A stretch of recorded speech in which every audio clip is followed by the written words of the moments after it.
Friends नमस्कार, welcome to success with Shyam. दोस्तों आज हम लोग भारत का इतिहास पढ़ेंगे, जो लुसेंट बुक से पढ़ेंगे। और लुसेंट बुक, जैसा कि आप जानते हैं, लुसेंट का जो जीएस की पुस्तक है या परीक्षाओं की दृष्टि से बहुत ही महत्वपूर्ण है, क्योंकि ऐसे बहुत सारे प्रश्न आते हैं जो लुसेंट की पुस्तक से डायरेक्ट मिलते जुलते हैं।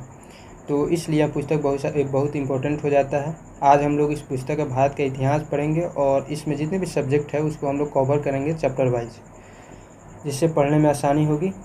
तो चलिए आज का चैप्टर हम लोग शुरू करते हैं भारत का इतिहास का। और भारत का इतिहास जो है उसमें हम लोग प्राचीन भारत का इतिहास शुरू करेंगे और फर्स्ट चैप्टर है प्राचीन भारतीय इतिहास के स्रोत। इससे पहले हम लोग इसका इंट्रोडक्शन से शुरू करते हैं भारत का इतिहास। जैसा कि आप जानते हैं कि उत्तर में हिमालय से लेकर दक्षिण में समुद्र तक फैला यह उपमहाद्वीप जो है भारतवर्ष के नाम से ज्ञात है, जिसे महाकाव्य तथा पुराणों में भारतवर्ष अर्थात भरतों का देश तथा यहाँ के निवासियों को भारती अर्थात भरत की संतान कहा गया है। भरत एक प्राचीन कबीले का नाम था। जैसा कि आप जानते हैं कि प्राचीन समय में लोग कबीलाई व्यवस्था में रहते थे, कबीलाई रूप से, यानी कि झुंड में बनाकर रहते थे। 10, 20, 30 ऐसे संख्या में लोग एक जगह रहते थे कबीलाई रूप में, और उसी कबीला में एक कबीले का नाम भरत था। प्राचीन भारतीय अपने देश को जम्बू द्वीप अर्थात जम्बू यानी जामुन वृक्षों का द्वीप कहते थे।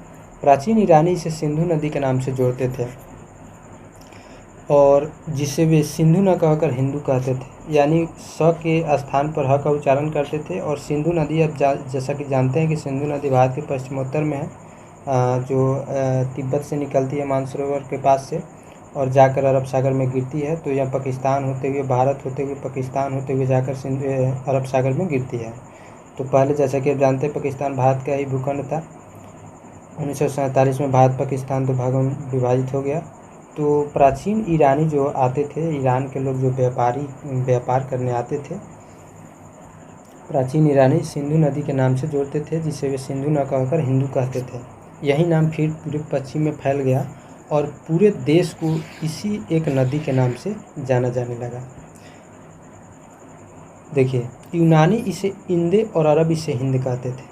मध्यकाल में इस देश को हिंदुस्तान कहा जाने लगा। यह शब्द भी फारसी शब्द हिंदू से बना है। हिंदू जो शब्द है यहाँ कोई हिंदी शब्द नहीं है, फारसी शब्द है। और यूनानी भाषा के इंदे के आधार पर अंग्रेज इसे इंडिया कहने लगे। विंध्य की पर्वत श्रृंखला, जैसा कि आप जानते हैं, जो विंध्य पर्वत है, यह भारत को 2 भागों में विभाजित करता है, उत्तर और दक्षिण 2 भागों में बांटती है। उत्तर में इंडो यूरोपीय परिवार की भाषाएं बोली जाती है बोलने वालों की, और दक्षिण में द्रविड़ परिवार की भाषाएं बोलने वालों का बहुमत है। भारत की जनसंख्या का निर्माण जिन प्रमुख नस्लों के लोगों के मिश्रण से हुआ है, आज का जो भारत की जनसंख्या है उसमें बहुत सारे ऐसे नस्ल हैं जिसका नाम यहाँ पर दिया गया है, जैसे Proto Australoid, Palaeo Mediterranean, Caucasoid, Negroid और मंगोलाइड। ये सारे जो नस्ल हैं इससे भारत का जो जनसंख्या है उसका निर्माण हुआ है, जिसमें जो द्रविड़ यूरोपीय परिवार की भाषाएं है वह साउथ में यानी दक्षिणी भारत में बोली जाती है, और उत्तर भारत में इंडो यूरोपीय परिवार की भाषाएं बोली जाती है। भारतीय इतिहास को अध्ययन की सुविधा के लिए 3 भागों में बांटा गया है, जैसे कि आप जानते हैं, प्राचीन भारत, मध्यकालीन भारत एवं आधुनिक भारत। सबसे पहले इतिहास को 3 भागों में बांटने का श्रेय जर्मन इतिहासकार क्रिस्टोफ सेलियरस को जाता है। आइए शुरू करते हैं प्राचीन भारत का इतिहास, और इसका चैप्टर फर्स्ट पढ़ेंगे प्राचीन भारतीय इतिहास के स्रोत। तो प्राचीन भारतीय इतिहास के स्रोत में क्या क्या शामिल है उसको जानते हैं। प्राचीन भारतीय इतिहास के विषय में जानकारी मुख्यतः 4 स्रोतों से प्राप्त होती है, जिसमें धर्म ग्रंथ, ऐतिहासिक ग्रंथ, विदेशियों का विवरण। जैसे कि आप जानते हैं कि विदेशी भारत में बहुत पहले से आते रहे हैं, तो उनके द्वारा बहुत सारे ऐसे पुस्तक लिखे गए हैं जिससे भारत के बारे में जानकारी मिलती है। धर्म ग्रंथ से जानकारी मिलती है, ऐतिहासिक ग्रंथ कुछ हैं उससे जानकारी मिलती है, और पुरातत्व संबंधी ऐसे कुछ साक्ष्य हैं जिससे इतिहास के बारे में जानकारी मिलती है। धर्म ग्रंथ एवं ऐतिहासिक ग्रंथ से मिलने वाली महत्वपूर्ण जानकारी क्या क्या उसको जानते हैं। भारत का सर्वप्राचीन धर्म ग्रंथ वेद है, ठीक है, जिसके संकलनकर्ता महर्षि कृष्णद्वैपायन वेद व्यास को माना जाता है। वेद वसुधैव कुटुम्बकम का उपदेश देता है। भारतीय परंपरा वेदों को नित्य तथा अपौरुषेय मानती है। वेद 4 हैं, जैसा कि आप जानते हैं, ऋग्वेद, यजुर्वेद, सामवेद एवं अथर्ववेद। ऋग्वेद, यजुर्वेद, सामवेद और अथर्ववेद, इन चारों वेदों को संहिता कहा जाता है। आइए ऋग्वेद के बारे में जानते हैं। ऋचाओं के क्रमबद्ध ज्ञान के संग्रह को ऋग्वेद कहा जाता है। इसमें 10 मंडल, 1028 सूक्त, वाल्खिल्य पाठ के 11 सूक्तों सहित एवं 10,462 ऋचाएँ हैं। ऋचाओं का मतलब श्लोक से है, यानी श्लोक को ऋचा कहा जाता था। इस वेद के ऋचाओं के पढ़ने वाले ऋषि को होत्री कहते थे। ठीक है। इस वेद से आर्य के राजनीतिक प्रणाली, इतिहास एवं ईश्वर की महिमा के बारे में जानकारी मिलती है। विश्वामित्र द्वारा रचित ऋग्वेद के तीसरे मंडल में सूर्य देवता सावित्री को समर्पित प्रसिद्ध गायत्री मंत्र है। इसके 9वें मंडल में देवता सोम का उल्लेख किया गया है। यह बहुत बार पूछ लिया गया है परीक्षाओं में कि विश्वामित्र द्वारा रचित ऋग्वेद के किस मंडल में सूर्य देवता सावित्री को समर्पित प्रसिद्ध गायत्री मंत्र है, तो यह तीसरे मंडल में है। और इसके 9वें मंडल में किस चीज़ का उल्लेख है, तो सोम देवता के बारे में उल्लेख किया गया है। नेक्स्ट है कि इसके 8वें मंडल की हस्तलिखित ऋचाओं को खील कहा जाता है। क्या कहा जाता है? खील कहा जाता है। चातुस्वर्ण बहुत ही इंपॉर्टेंट है, VVI इसको कर लीजिए। चातुस्वर्ण समाज की कल्पना का आदि स्रोत ऋग्वेद के 10वें मंडल में वर्णित पुरुष सूक्त है, जिसके अनुसार 4 वर्ण, जिसमें ब्राह्मण, क्षत्रिय, वैश्य तथा शूद्र आदि पुरुष ब्रह्मा के क्रम से मुख, भुजाओं, जंघाओं और चरणों से उत्पन्न हुए। यानी कि आदि पुरुष जो ब्रह्मा हैं, उनके मुख से ब्राह्मण की उत्पत्ति हुई, भुजाओं से क्षत्रिय की उत्पत्ति मानी जाती है, वैश्य की उत्पत्ति उनके जंघाओं से हुई है, और शूद्र की उत्पत्ति जो है उनके चरणों से हुई है। नेक्स्ट है कि धर्मसूत्र जो है 4 प्रमुख जातियों की स्थितियों, व्यवसायों, दायित्वों, कर्तव्यों तथा विशेषाधिकारों में स्पष्ट विभेद करता है। कौन करता है? धर्मसूत्र।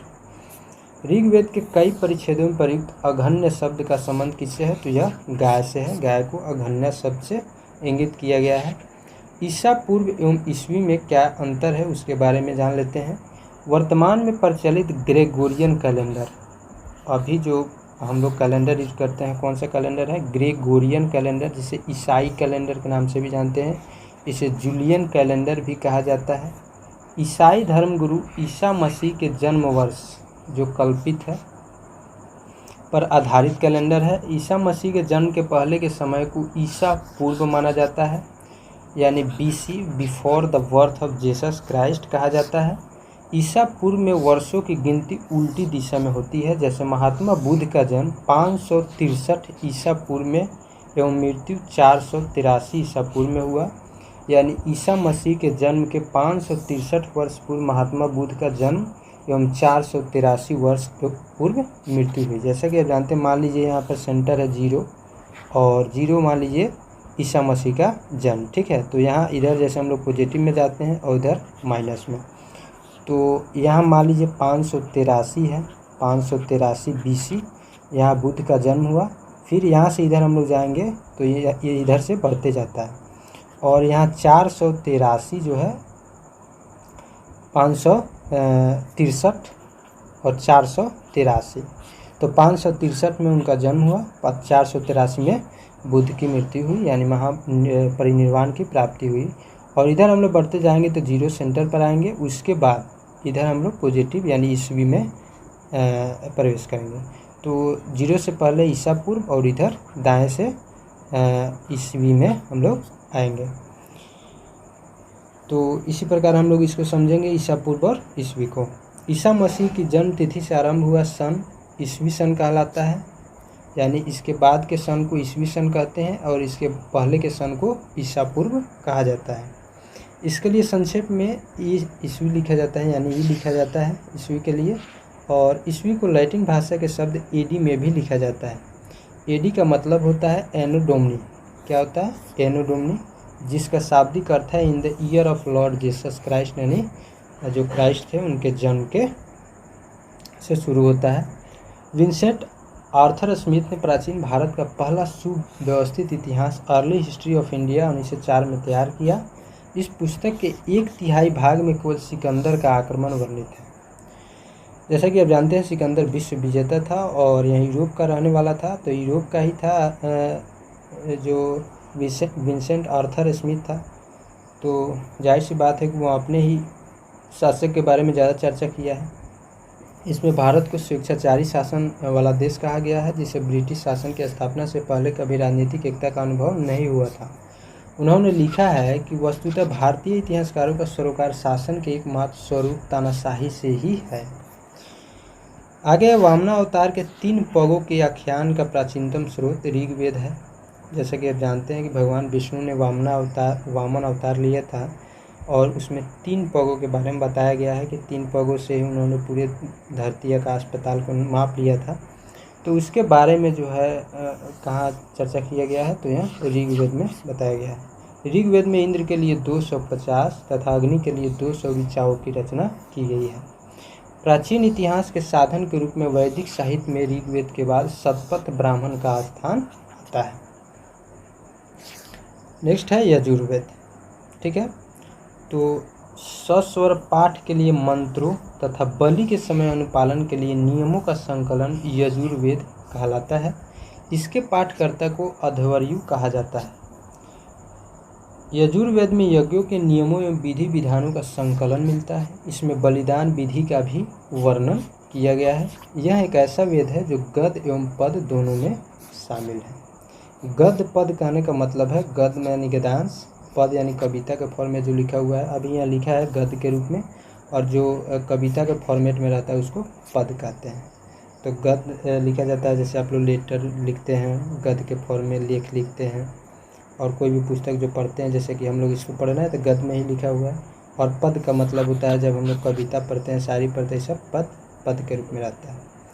नेक्स्ट है सामवेद। साम का शाब्दिक अर्थ होता है गान, और इस वेद में गान के बारे में प्रमुखता से बात की गई है। इस वेद में मुख्यतः यज्ञों के अवसर पर गाए जाने वाले ऋचाओं यानी मंत्रों का संकलन है। इसके पाठकर्ता को उद्रात्री कहते हैं। इसका संकलन ऋग्वेद पर आधारित है। इसमें 1810 सूक्त हैं जो प्रायः ऋग्वेद के लिए गाए गए हैं। इसे भारतीय संगीत का जनक कहा जाता है। आज आप लोग जो संगीत सुनते हैं उसका जनक कौन है, तो सामवेद है। यजुर्वेद तथा सामवेद में किसी भी विशिष्ट ऐतिहासिक घटना का वर्णन नहीं मिलता है। आगे है अथर्ववेद। अथर्ववेद जैसा कि आप जानते हैं सबसे बाद इसकी रचना की गई है, और सबसे पुराना वेद कौन है, तो ऋग्वेद है, और सबसे बाद का वेद है अथर्ववेद। अथर्वा ऋषि द्वारा रचित इस वेद में कुल 731 मंत्र तथा लगभग 6000 पद हैं। इसके कुछ मंत्र जो हैं ऋग्वैदिक मंत्रों से भी प्राचीनतर यानी बहुत पुराना है। वो औषधों का उल्लेख सबसे पहले अथर्ववेद में मिलता है। औषध यानी औषधि का प्रयोग, दवा का प्रयोग इसमें मिलता है। ऐतिहासिक दृष्टि से अथर्ववेद का महत्व इस बात में है कि इसमें समान मनुष्यों के विचारों, समान जो जनरल लोग हैं क्या सोचते हैं, क्या विचार करते हैं उसके बारे में, तथा अंधविश्वासों का भी वर्णन इसमें मिलता है। पृथ्वी सूक्त अथर्ववेद का प्रतिनिधि सूक्त माना जाता है। इसमें मानव जीवन के सभी पक्षों यानी गृह निर्माण, कृषि की उन्नति, व्यापारिक मार्गों का गहन यानी खोज, रोग निवारण, समन्वय, विवाह तथा प्रणय गीतों, राजभक्ति, राजा का चुनाव, बहुत से वनस्पतियों एवं औषधियों, साप, वशीकरण, प्रायश्चित, मातृभूमि महात्म्य आदि का वर्णन इसमें किया गया है। कुछ मंत्रों में जादू टोने का भी वर्णन है। अथर्ववेद में परीक्षित को कुरुओं का राजा कहा गया है तथा कुरु देश की समृद्धि का अच्छा चित्रण मिलता है। आगे इसमें सभा एवं समिति को प्रजापति की 2 पुत्रियां कहा गया है।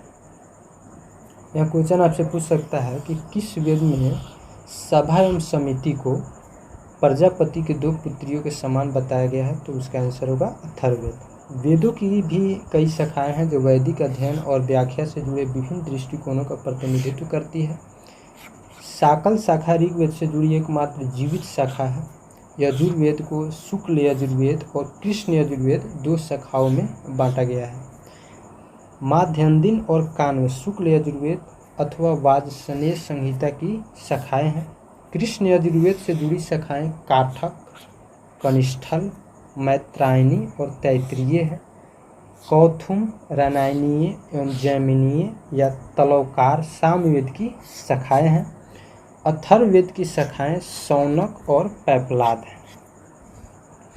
आगे है सबसे प्राचीन वेद ऋग्वेद एवं सबसे बाद का वेद कौन है, तो सबसे बाद का वेद अथर्ववेद है। ब्राह्मण, आरण्यक तथा उपनिषद के बारे में दिया गया है, उसको जानते हैं। संहिता के पश्चात ब्राह्मणों, आरण्यकों तथा उपनिषदों का स्थान आता है, यानी वेद के बाद। जैसे कि हम लोग 4 वेद पढ़े हैं, ऋग्वेद, यजुर्वेद, सामवेद और अथर्ववेद। इसको हम लोग सम्मिलित रूप से क्या कहते हैं? संहिता कहते हैं।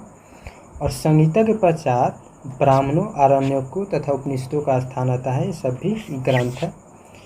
इनसे उत्तर वैदिक कालीन समाज एवं संस्कृति के विषय में जानकारी प्राप्त होती है। उत्तर वैदिक कालीन, जैसा कि हम लोग जानते हैं कि वैदिक काल को हम लोग 2 भागों में बांटते हैं। एक है ऋग वैदिक काल, जो 1500 BC से 1000 BC तक का काल है, और 1000 से 600 BC का काल जो है यह है उत्तर वैदिक काल। तो उत्तर वैदिक काल के बारे में हम लोग ब्राह्मण, आरण्यक और उपनिषद से बेहतर जानकारी प्राप्त करते हैं। ब्राह्मण ग्रंथ वैदिक संहिताओं की व्याख्या करने के लिए गद्य में लिखे गए हैं। गद्य यानी ऐसे जैसे हम लोग पढ़ रहे हैं, गद्य में लिखे गए हैं। प्रत्येक संहिता के लिए अलग अलग ब्राह्मण ग्रंथ हैं, जिसे सारणी में दिया गया है। जैसे कि आप जानते हैं कि जो वेद है उसको ज़्यादा से ज़्यादा पद में लिखा गया है, तो उसको ब्राह्मण ग्रंथ जो है उसमें गद्य के माध्यम से समझाया गया है, गद्य में लिखकर।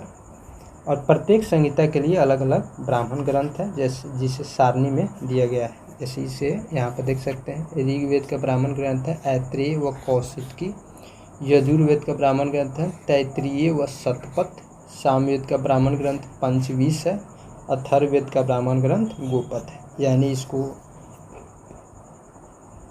पद में दिया गया है, इसमें मंत्रों को पद में समझाया गया है, और इसी को इसमें ब्राह्मण ग्रंथ के माध्यम से गद्य में लिखकर समझाया गया है। इन ब्राह्मण ग्रंथों से हमें परीक्षित के बाद और बिंबिसार के पूर्व की घटनाओं का ज्ञान प्राप्त होता है।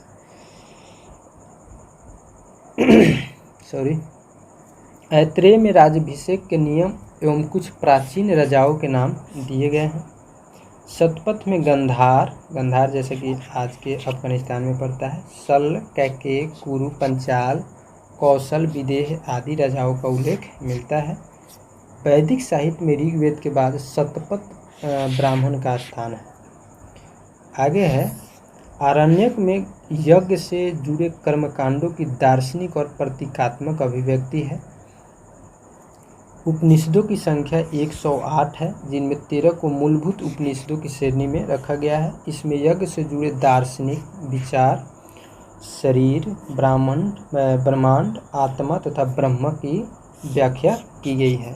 स्त्री की सर्वाधिक गिरी हुई स्थिति मैत्रेयी संहिता से प्राप्त होती है, जिसमें जुआ और शराब की भांति स्त्री को पुरुष का तीसरा मुख्य दोष बताया गया है। यानी कि जुआ और शराब की भांति स्त्री भी पुरुष का एक दोष है, जिसे तीसरा दोष के रूप में बताया गया है। शतपथ ब्राह्मण में स्त्री को पुरुष की अर्धांगिनी कहा गया है। जबालोपनिषद में, इसको भी कर लीजिए, शतपथ ब्राह्मण में स्त्री को पुरुष की अर्धांगिनी कहा गया है। जबालोपनिषद में 4 आश्रमों का उल्लेख मिलता है। आश्रम जैसा कि आप लोग ब्राह्मण, क्षत्रिय, वैश्य और शूद्र के बारे में अभी हमने इस पर चर्चा की है। तो जबालोपनिषद में 4 आश्रमों का उल्लेख मिलता है। स्मृति ग्रंथों में सबसे प्राचीन एवं प्रामाणिक मनुस्मृति मानी जाती है। यह शुंग काल का मानक ग्रंथ है। नारद स्मृति गुप्त युग के विषय में जानकारी प्रदान करता है। आपसे पूछ सकता है कि नारद स्मृति किस युग के बारे में जानकारी प्रदान करता है, तो गुप्त युग के बारे में जानकारी देता है। वेदांग एवं सूत्र के बारे में जानते हैं। जैसे वेदों को भली भांति समझने के लिए 6 वेदांगों की रचना हुई। ये हैं शिक्षा, शुद्ध उच्चारण शास्त्र, कल्प, कर्मकांडीय विधि, निरुक्त, शब्दों की व्युत्पत्ति का शास्त्र, व्याकरण, छंद व ज्योतिष। वैदिक साहित्य को अक्षुण्ण बनाए रखने के लिए सूत्र साहित्य का प्रणयन किया गया है। श्रौत, गृह तथा धर्म सूत्रों के अध्ययन से हमें यज्ञीय विधि विधानों, कर्मकांडों तथा राजनीति, विधि एवं व्यवहार से संबंधित महत्वपूर्ण बातें ज्ञात करते हैं। प्रमुख सूत्रकारों में गौतम, बौधायन, आपस्तंभ, वशिष्ठ आदि के नाम विशेष रूप से उल्लेखनीय है। सूत्रों में गौतम धर्मसूत्र सबसे प्राचीन माना गया है। वेदों में ऋग्वेद हो गया और सूत्रों में गौतम धर्मसूत्र। नेक्स्ट है पुराण। पुराण के बारे में जानते हैं। जैसे भारतीय ऐतिहासिक कथाओं का सबसे अच्छा क्रमबद्ध विवरण पुराणों में मिलता है। इसके रचयिता लोमहर्ष अथवा इनके पुत्र उग्र सर्वा माने जाते हैं। इनकी संख्या कितनी है? तो 18 है। पुराणों की संख्या 18 है, जिनमें से केवल 5 मत्स्य, वायु, विष्णु, ब्राह्मण एवं भागवत में ही राजाओं की वंशावली पाई जाती है। इसको यहाँ पर आप देख सकते हैं। विष्णु पुराण मौर्य वंश से संबंधित वंश के बारे में इसमें आपको जानकारी मिल जाएगा। मत्स्य पुराण में आंध्र सातवाहन, वायु पुराण में गुप्त वंश के बारे में जानकारी प्राप्त हो जाएगा। पुराणों में मत्स्य पुराण सबसे प्राचीन एवं प्रामाणिक है। अधिकतर पुराण सरल संस्कृत श्लोक में लिखे गए हैं। स्त्रियां तथा शूद्र जिन्हें वेद पढ़ने की अनुमति नहीं थी, वे भी पुराण सुन सकते थे। पुराणों का पाठ पुजारी मंदिरों में किया करते थे। नेक्स्ट है सामाजिक एवं सांस्कृतिक दृष्टि से अग्नि पुराण का काफ़ी महत्व है, जिसमें राजतंत्र के साथ साथ कृषि संबंधी विवरण भी दिया गया है। आगे है बौद्ध, जैन एवं अन्य साहित्य। बहुत इम्पोर्टेंट है बौद्ध, जैन। बहुत सारे एग्जाम में इससे प्रश्न बनते हैं। तो जातक में बुद्ध की, जातक एक ग्रंथ है, ठीक है, बौद्ध धर्म से रिलेटेड ग्रंथ है। तो जातक में बुद्ध की पूर्व जन्म की कहानी वर्णित है। हीनयान का प्रमुख ग्रंथ कथा वस्तु है। जैसे कि आप जानते हैं बौद्ध जो है हीनयान और महायान में विभाजित हो गई थी। तो हीनयान का जो प्रमुख ग्रंथ है कथा वस्तु है, जिसमें महात्मा